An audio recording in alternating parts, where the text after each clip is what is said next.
So you guys see this cute little gremlin here? Yeah. His owners have some big goals for him in training, but he's only here with me for a short period of time. So one of the things I'm going to do to help them out at home is I'm going to really charge up the marker word yes. Easy way to think of marker words, think of it as a click in a camera, right? You're taking a picture. So if I wanted to shape a sit with him the moment that he was in a sit position, I would want to click my photo because that's what a sit looks like. So I'd say yes, and I'd pay the guy. Yeah, I did say it. I want to make an association with yes means the reward is coming. It will start to become a conditioned response to him to where you will hear yes and he will get excited and motivated about food. He will feel good. And the benefit of this to his owners is that they can really use this to help communicate with him. Yes. Good job. So we've done a little bit of work to start this. And all I did was I would say YES right before I put his food bowl down. If I'm going to offer him a treat, I'm just saying YES right before I handed him the treat. We did a couple games I'll show you in just a minute. But my goal is what you see here, where he's kind of distracted by the bowl. Yes. I can say that, yes, he's going to come and get food. Now, what this is going to do to help his owners with training is a little more crummies in my hand. Your poor little feet got so muddy out there. We got to clean those. Anyway, so how this is going to help his owners is they can do a lot of what's called free shaping with him, where when they see him doing a behavior that they like and would essentially like to teach him, they can just say YES and reward the behavior. And after a few repetitions, most dogs start to offer that behavior because it got them a reward. And the reason I want to do this, particularly with Mr. Riblet here, is he tends to, when he is struggling to think, or there's a lot of pressure on his brain, he tends to just get into an OCD habit of circling. So I know teaching dogs can sometimes be stressful. They're trying to think and problem solve, and I don't want him to get in the habit of starting to circle and find training frustrating. So by doing free shaping, where he's offering a behavior we like, we're marking it with yes, and over time creating a pattern that will hopefully, get us the behavior that we're after, we can remove some stress from Riblet, right? Yes. So an example right now, one of their goals that while he's here is to work on stay. And when I did our traditional style stay work with him, where I'd have him do a sit, give a treat, stand up, good, give a treat, stand up, pause a little longer, good, he would honestly start to get frustrated and he would start to spin. But right now, I'm not asking anything of him. Yes. He is offering a behavior, the sit, which I like. Oh, my jimmies. And I'm just taking the opportunity to say yes and pay that, which is going to increase the likelihood of him offering this behavior. He's not getting stressed because he's not having to think and problem solve, really. I'm benefiting because I'm really shaping and rewarding a behavior that I want, which is duration. Yes.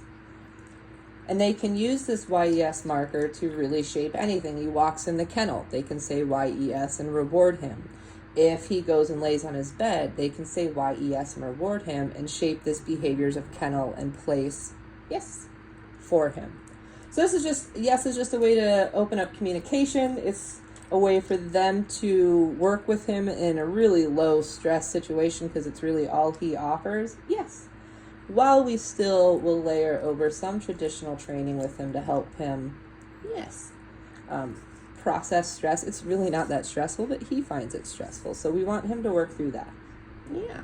So I'm going to show you one of the games that I started with him to get him into that word YES, to where I can essentially get him to move away from his bowl like you saw while he was licking it. I said YES and he came to me. That particular behavior eventually will be his recall. Right now I'm saying yes and giving him food, which he comes to. Next I'll be saying come, yes, and he's going to hear come, not respond, hear yes, come to the food. Over time, he'll start to learn the pattern that this human says come right before yes, and he'll start to come to that. He'll back chain, problem solve it. Good boy, yes. So that was a really nice duration. Even though I didn't ask for sit, I'm going to still practice it as if I did, and I'm going to release him. Ready? Break. Go get it, buddy. It's really hard to see on this rug. Good job. My knee. Sorry, that cracked. You're old. Okay.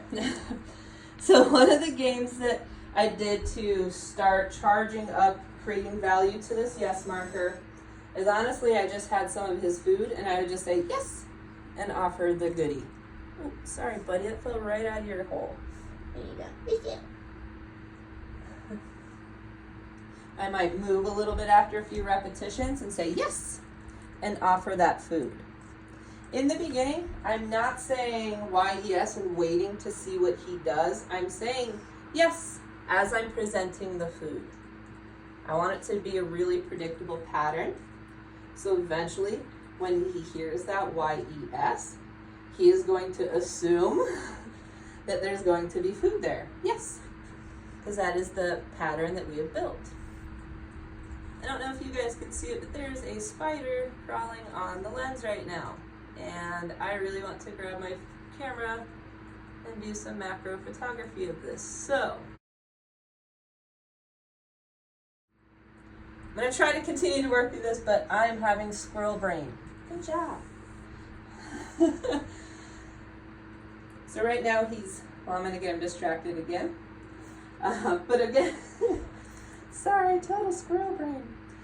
My goal is just to get him to learn that pattern. When I say YES, food is going to present, so he might as well start making his way towards me to get that paycheck. Good job.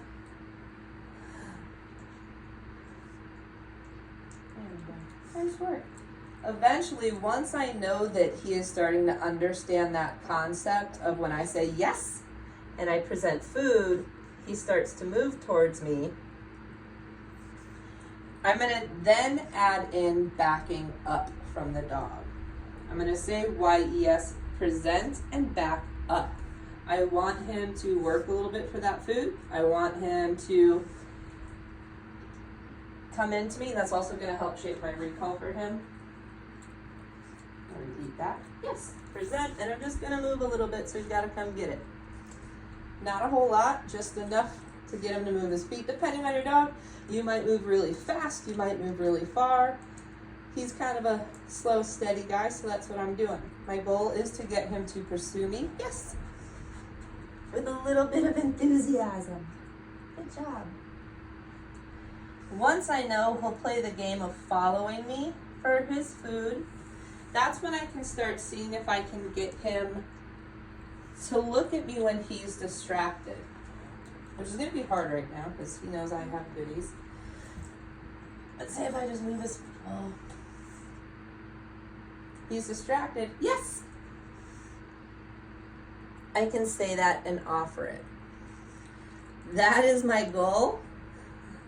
I really hope you guys can see this spider on the camera. That's my goal, is eventually to be able to get him to redirect out of a distraction to me with yes. In the beginning, it is really boring, like he is just standing next to me and I just go yes and present food. Wait for him to not look at me, we're just hanging out, really boring. Yes, present food. To eventually increasing those distractions, I'm saying YES and getting him to come to me. Whether he's going to come or not, I'm still going to follow my pattern of yes and presenting. So perfect example. Nice job. I want this to be really, really predictable to the dog. Good job. So we're just going to practice that. And then the first exercise I'm really going to incorporate YES to is that come command. So just to show you what that would look like, we're not quite there yet on practicing it. This will be our first example, but I would say come, yes, and present. Did he come to the actual word come? No, probably not. But he came to yes. And eventually he will learn the pattern that I say come, then I say yes, and that there's food. Come, yes. Ooh, did you see right there? He perked his little noggin up. That's a beautiful job, buddy. And what I got him eating, he eats that Honest Kitchen dehydrated food. So I don't know if you guys can see how well that would show up here, but I just took some of his food, mixed it with water, baked it really low to make little squishy heart, little gelatin in there too. Yes, make it squishy, because slop food's hard for me to deal with. Okay, so we're just gonna practice this a couple more times. Come, yes. And right now, again, I'm doing a really predictable pattern where I pretty much know the outcome before I'm going to try to recall him away from something or in a scenario I'm not confident. Come, yes. But this is how we're going to start our pattern for recall. Also, how we built up value in that YES word that will come in valuable for that free shaping general training for his owners. Come, yes. Wow, what a gentle ham. He's big man doing big man things. Oh, good job. Good. Build a little duration while we're here. That stuff. Good. Now notice I'm not saying YES right now. Good. Because I am intentionally trying to build some duration. Because when I say yes, there's a chance he's gonna pop up, because that means come get the food. So be careful of your words. Yes, good's just gonna mean duration. Keep at it, keep trying. It's empty. Oh, do you need a belly rub? I can do that. Oh, what a gentle hand. All right, guys. Yes, you flirty birdie. Cute. Oh, he's a gentle hand. Yes, sir. Oh, yes, you are. He's a gentle little ham. He's a gentle ham, gentle man. Okay, back to work. I'm gonna go get my camera for this spider.